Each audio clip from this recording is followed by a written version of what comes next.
It is 7:44 here on this Friday morning. We've got Friday with the Fuzz. So before we do anything else, I'm just going to toss it on over to Mr. Michael Greene. Thank you, Derek. In studio with us today for our segment of Friday with the Fuzz,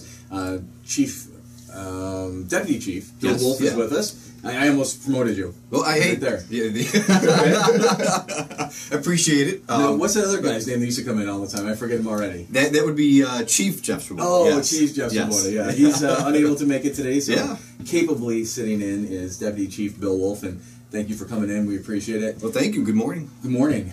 Did want to start out and talk about the fundraiser last night. It sounds and looks like, I got some photos. I was unable to make it myself, but it sounds like it was a huge success. Absolutely. I mean, it was a success, I think, way beyond what we even expected. Yeah. Danny's Pizza was, I mean, did they ever run out of pizza? They were making them as fast as they possibly could, and there was just so many people there, and it got so crowded. It was we had to kind of form a line to for people to get pizza, and there was a line of people to see Tom, and so it was just. It was amazing. I mean, having everybody come together. We had, current officers, retired officers, so many people from the community. So, there was, a number of people that came that just happened to, Tom came on a call at my house 15 years ago, and I remember how nice he was, and even. Councilwoman Martinez, was there, and she had a great story about when Tom was a detective and coming to her house and said how well he handled the call, and it was something that she just really remembered and stood out, and Tom is really one of those guys that has made such a he's got a way about it. It's easy and it's comforting. It's yep homey, so to speak. Without exactly. I don't know how to explain that better. Just then, it's just like welcoming. Just you felt at ease with him. When he came in here, in WRMN, he used to come in quite often and talk with us, and just very easy. My wife asked me last night, she goes, "Hey, what was that thing?" Because I get the email confirmation about she's like, something about a medical fund, and so I said, "Oh, you remember Tom Linder?" And she immediately remembered. And even though she'd never met him, she'd heard him on the air before, and she'd remember me talking about him and stuff like that. So, absolutely, and and I remember even as a new officer in Elgin, and when you first become a police officer, it's daunting. It is, and there's all these people, and you don't know. And he was one of those people who just really made me feel comfortable and welcome, and just a really nice, good guy, and the turnout there is just so evident on why what a great person, exactly. Yeah. Yep. And the other thing I just want to mention is that the whole thing was initially spearheaded by Chief Swoboda in terms of getting this going, and so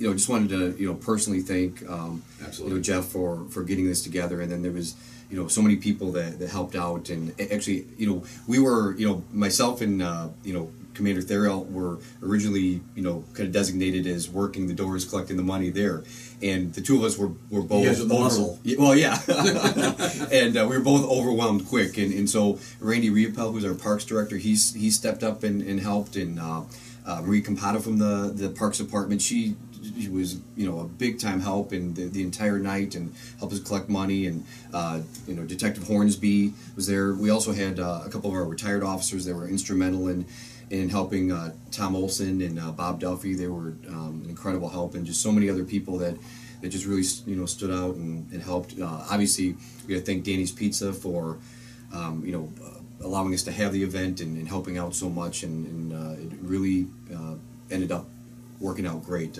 We were able to raise a significant amount of money for Tom and Dawn and their family, and so hopefully it's going to be a big help. Normally I would ask maybe how much it was raised, but I think that's a family issue, right, and that's something that should be kept private, so I think we'll leave that at that and just say thank you for everybody who turned out. Absolutely. Thank you to the Elgin Police Department for putting this together, and specifically Chief Swoboda, who, like you said, spearheaded it and kind of started this out, and thanks everybody for doing what they were able to do. Absolutely. There were just so many people from the community that came there to support and donated money, and our own officers, retired officers, like I said, and it was just great. Speaking of just the community and different things like that, there was recently a change made, I guess, right, to how the Elgin Police, which has you guys have done a pretty good job of selecting officers to this point. I Right. mean, I think Elgin, has a very well thought of police department. We hear all the time about different communities. I mean, Hawaii was in here recently, seeing how you guys did something. They came out to Elgin, Illinois from Hawaii. It just doesn't seem right. Like, I'm going to go from Elgin to Hawaii maybe, but not the other way around. Right. And that speaks volumes to the people you have in place, the processes you have in place in the department, and now there's going to be a change to it. Is this a good change into the way that officers are going to be selected? Is it just a different way? You know what? Actually, a lot of the process is going to stay the same, and so we have there's multiple phases to the test. And actually, while we're on the topic, I put a plug out there that we are actually going to be testing for police officers coming up September, October. Go to our website. There's information in there about the testing process, when it's going to start, etc. But going back to to become a police officer, you do something. First of all, you need to initially apply, and then you're putting a lot of background information, and which will eventually lead to an extensive background check that's done by our detectives. But before that, people go through a written test, and the written test tests intelligence. It tests your ability to memorize things. It tests your ability to correctly analyze a situation and make good decisions from that. And so that ranks people, and then from there, then people take a physical agility test, and there's certain things you have to do. You have to do a 1.5 mile run. You have to do bench press. You have to do sit-ups. There's actually even to test your flexibility in there, and so there's minimum standards for all those. And then from there, then you'll go to an interview with the Police and Fire Commission. The Police and Fire Commission is what there was a little bit of a difference there. Traditionally, so everything else at that point is going to stay the same until you get to that last stage almost. Right. And so that's the stage that's really important. And one of the issues that has been out there is that prior to this change, the Police and Fire Commission was 3 members of the community selected by the mayor and council to serve on this board, and they entirely did the interviews. So they're interviewing the candidates, assigning them points, and that's a big part of the testing process in terms of who gets selected. And during that process, the police chief and the fire chief, who are ultimately responsible for everybody that they hire, have not even been part of that process. So they had no say. Exactly. And so you bring somebody on, and the first day the chief looks at or talks to this person and says, "I would have never hired this guy." Yeah, possibly. Now, who knows, right? Or again, and one thing I will say is that we've had, over the years, a very good police and fire commission, and they've hired some very good officers. Evidently. So, not saying that there's a significant flaw, but it just, it just doesn't make. It's just not logical that the people responsible for the people that are hired are not part of that process. Bill Parcells said it best in the NFL several years back, right? If I'm going to be held responsible for cooking the meal, I'd like to buy the groceries. Right. Exactly. Exactly. And that's what it comes down to. And so the other side of it, though, is that because particularly police officers, we are charged for potentially taking somebody under arrest. We carry firearms. It's a pretty significant thing, and so I think there should be some citizen oversight there. And so the initial proposal was that there would still be 2 members of the community, but then the human resources director, police chief, and fire chief would all be on the board. And after some discussion, what the council ended up deciding on was kind of a good maybe compromise, where the police and fire chief will still be will be added to the board, but then there'll still be the 3 community members on the board from the past. Exactly. Now, will it be the 3 members that were on there previously? Well, that I'm not sure. I think the 3 that are on there now, their terms have expired or expired soon, and so that'll be up to the council in terms of who's going to sit on there. But if somebody was interested in serving on the board, they can go to the city website, contact somebody from the city or one of their council people or mayor and express interest. I see. Any thoughts personally on this yourself? I mean, I guess I'll ask for your opinion. Do you think this is good for the fire and police department, or is it a different way of doing it? Well, I think what we came to was a good compromise, and the main thing is that now the police chief and fire chief have direct input into the hiring process, and they will be there. They will be actually interviewing the candidates. And for example, in Elgin, there's certain things that we value a lot about for officers. We want officers that are very engaging in the community.